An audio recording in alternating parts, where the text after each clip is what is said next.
It is evident that Grand Theft Auto has set out on a mission to revolutionize gaming forever, and that they did. With hundreds of millions of copies sold worldwide, Rockstar has truly cemented its role as the most popular game of all time, a game built on long hours, dedication, and of course, excitement.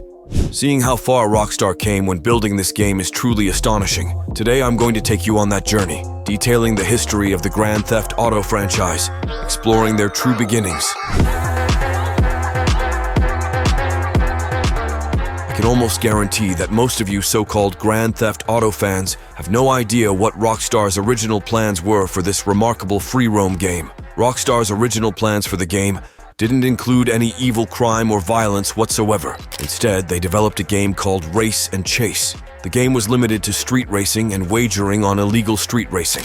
Beating your opponents was never too hard. The game's steering was awful and really needed some work. The fact that the police would start chasing behind you didn't make it any easier. Needless to say, Rockstar's idea for Race and Chase was a complete bust. Shortly after defeat, the CEO wanted to shift routes. He had nothing to say but these few words. In response to player feedback, we changed the idea behind the game unexpectedly. Then, in 1997, the world was introduced to GTA 1, which was meant to replace the original Race and Chase game. The difference was GTA added as many crime, violence, and free-roam capabilities as possible. You begin GTA 1 as an independent street thug for hire. As a result, you are broke, you have no money, and you have no real hope for the future. 3 different well-known cities in the United States can be explored. Among the 3 cities, Vice City was based in Miami, Liberty City was New York City, and San Andreas is based on San Francisco. In order to tackle the game's missions, you must approach the blue phone booth, where you will immediately be connected to the game's mafia boss, who will offer you a contract mission. In essence, these missions ranged from bombing missions, smuggling missions, and robberies. However, there is something you need to know. Unlike the gaming we know today, these missions are unique and special. Unfortunately, you cannot try again if you fail one of these contact missions. If you fail a mission, all you can do is choose another mission from one of the available payphones. Even though you have a very limited selection of weapons, you can collect weapons like a pistol, machine gun, rocket launcher, and even a flamethrower. However, one of the craziest things about this game is there is no in-game map. Yes, that's true. To find your way around the game, you would receive 3 hard copies of an actual map instead of an in-game map. This will help guide you through the game's cities. So, to find your way around the map, you must either memorize it or pause every few seconds and look at the map. But at the time, GTA 1 was topping all other free-roam games, despite being released on only a few gaming consoles. PC, PlayStation, and oddly enough, the Game Boy Color. Gamers found the gameplay to be unique, but still exciting despite the game being so different. Gameplay mechanics and graphics were still below gamers' expectations, making it feel like an arcade game. GTA 1 is viewed from a top-down perspective with 2D graphics, kind of like watching the high-speed chase from a helicopter view. It's nothing compared to the angles we see today, or what we expect to see with GTA 6. Even though the graphics are lacking, one game offered a level of excitement that had gamers across the globe in amazement. Even though GTA was still in its early stages, its popularity slowly and steadily grew. Then, 2 years after GTA 1, GTA London was released with the same gameplay but a British theme. However, the United Kingdom government hated this game. Their perspective was that a game this violent would only promote illegal activity and hurt the youth. They took it so seriously that the British Board of Film Classification had to get involved, where banning game sales in the country was a strong possibility, which never ended up happening. Instead, the UK gave it the green light for sales, but it'll receive one of the highest age restriction ratings that the UK has seen, making the game only playable for adults older than 18. GTA 2 was released in 1999, and it was no disappointment. In GTA 2, the game occurs in a random made-up city called Anywhere City. Yeah, a bit odd, but it is woven perfectly into the start of Rockstar's plans for Grand Theft Auto 2. Anywhere City is divided into 3 districts. The Industrial District was home to the Loonies, a gang known for their chaotic behavior. The Industrial District is built around factories and warehouses. As a member of the Loonies, you can expect missions such as street racing, dealing goods, stealing items, and even protection and extortion for the gang leaders, basically making you their Uber driver. The second gang you work for is the Yakuza. This gang hangs around the residential district. This part of town is a beautiful residential area with not-so-safe neighborhoods, houses, and quieter streets. Even has a little bit of a Japanese theme if you decide to pay close attention to the game details. The Yakuza gives you missions like resolving conflicts or disputes with rival gangs, assassinations, and theft. The final area in GTA 2 holds one last gang, the Zaibatsu. A corporation is located in the downtown district.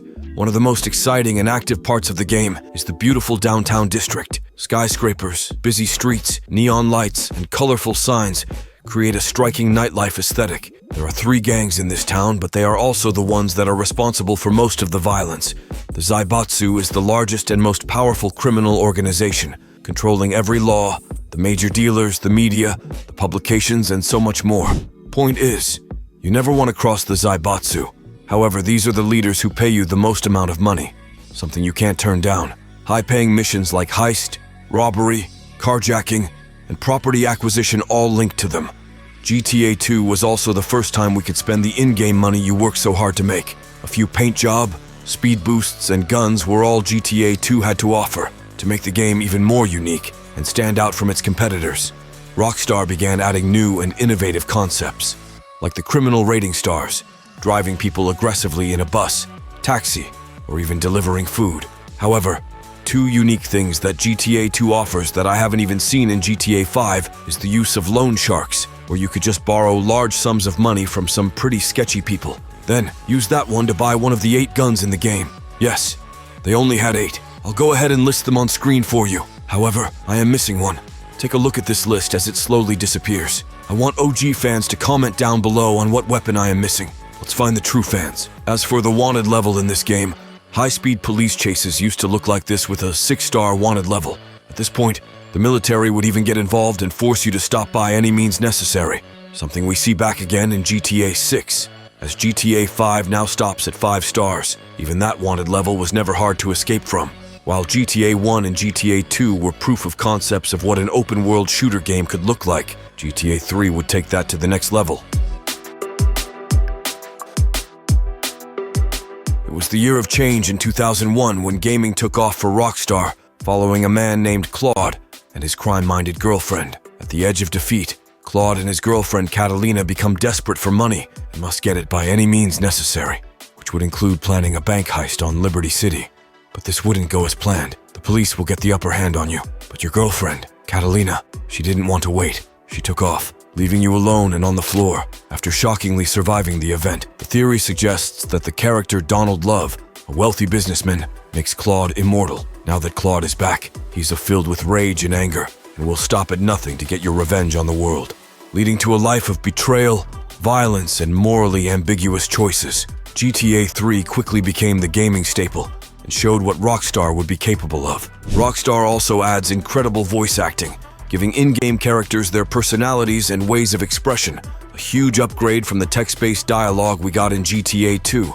They took this part so seriously that they even got talented actors to create the voiceover, like Michael Madsen from Reservoir Dogs, Michael Rappaport, even Frank Vincent and Joe Panto from The Sopranos. Not only that, but the game's graphics and physics have deeply improved. Gaming was advancing so quickly for its time that ragdoll physics was introduced. Ragdoll physics affects the way CPUs behave, move, and express themselves. The CPUs can now react to the game based on what is happening.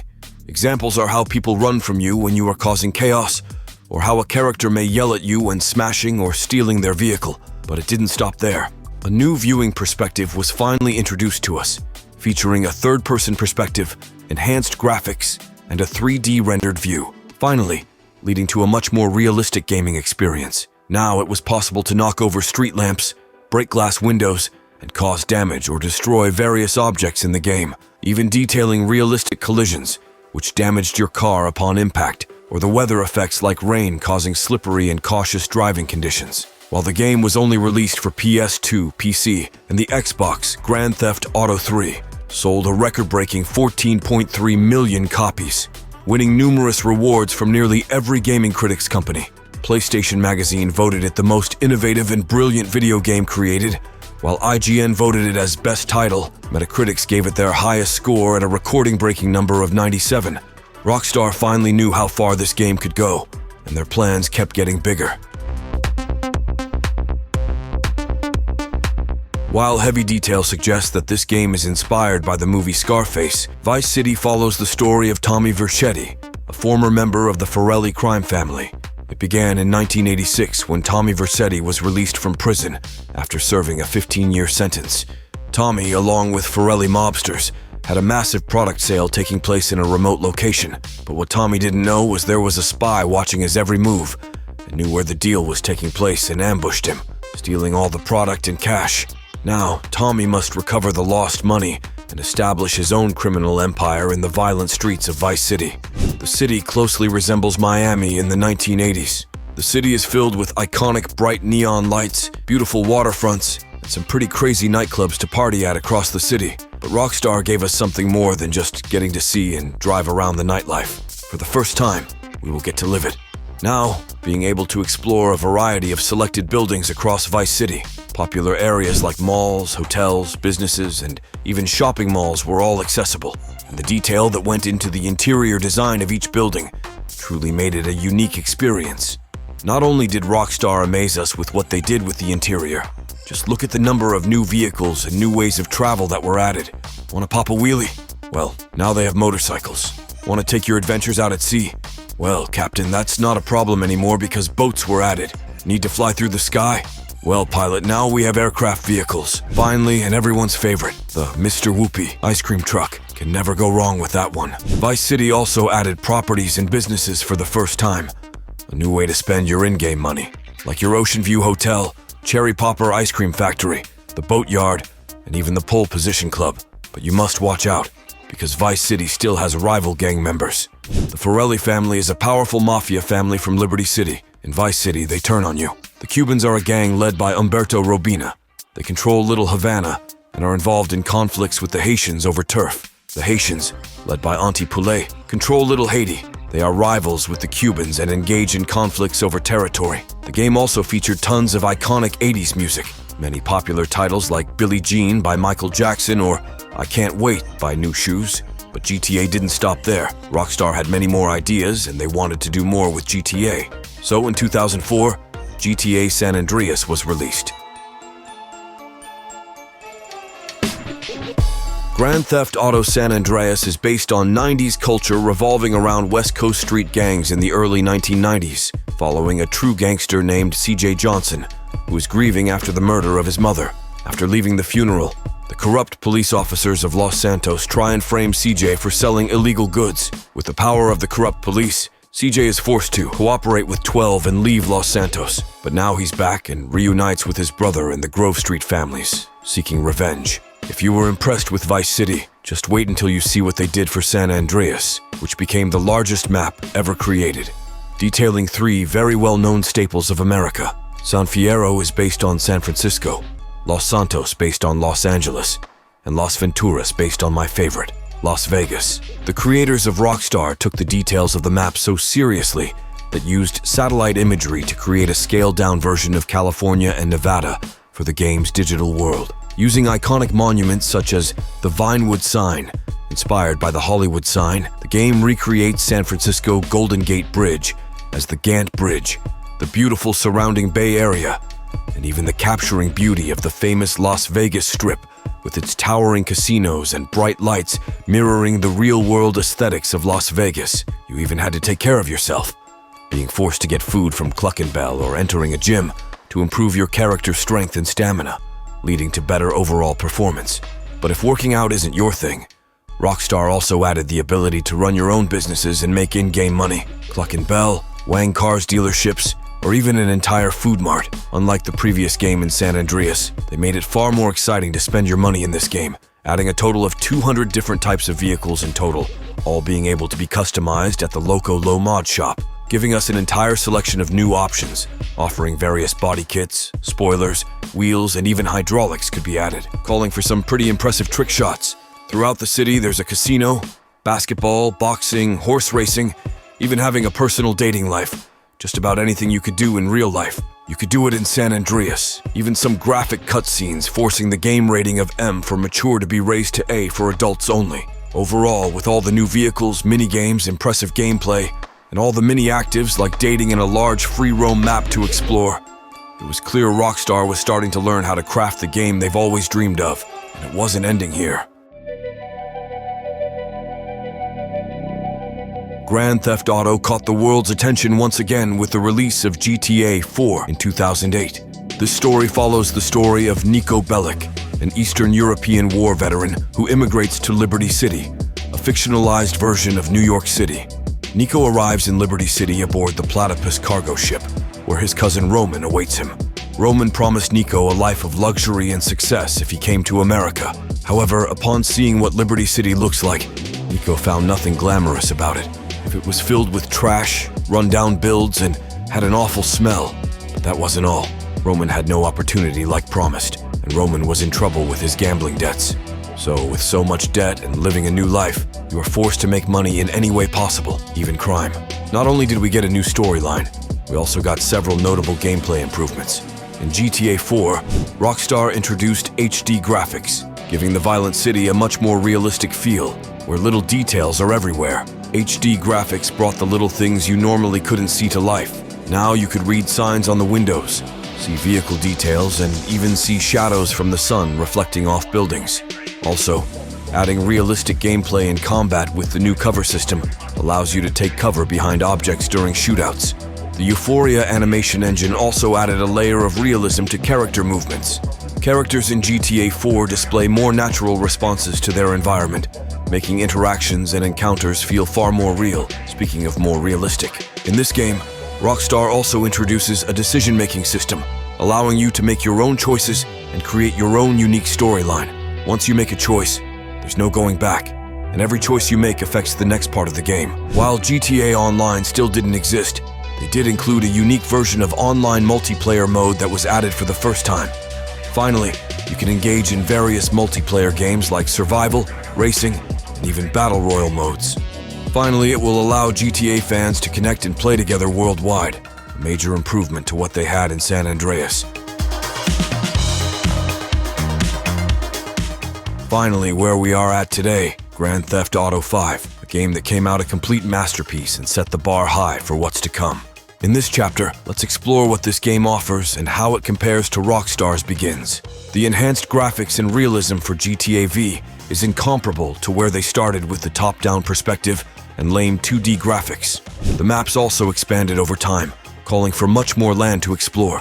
Even attention to detail became unbeatable, walking into different buildings across the map and each having their aesthetic made GTA 5 much more lifelike. GTA V peaked during the introduction of 3 different playable characters. For the first time, players could switch between Michael, Trevor, and Franklin during the game, each having their own unique skills, storylines, and personalities. When you didn't want to play story mode as one of them, you could join GTA Online and play in a lobby of 30 or fewer players worldwide and in real time, which would get kind of crazy, especially when everyone would just be causing chaos, calling for some pretty intense missions, bank heists, and even business ventures with your friends. Some of the best parts of the game were the multi-step heist plans, where you could execute complex heist robberies worth millions of dollars and play your getaway from the intense police chase, a major step from the kind of missions given to you in earlier GTA games. Along with intense missions, Rockstar wanted players to express themselves in a viral world, so they added the ability for maximum character customization. Tattoos, haircuts, beards, gold watches, crazy-looking hats and shoes. It was all there. Even realistic wildlife, deep underwater exploration, and building the craziest vehicles you can think, calling for most people voting it as their favorite game of all time. This obviously led to Grand Theft Auto 5 winning awards in just about anything you can think of, from Best Multiplayer, Best Game Design, Best Voice Acting, and, of course, Game of the Year. The addition of GTA Online would be the true staple for GTA 5. So much has changed, yet there is still so much to come. What are you expecting in GTA 6?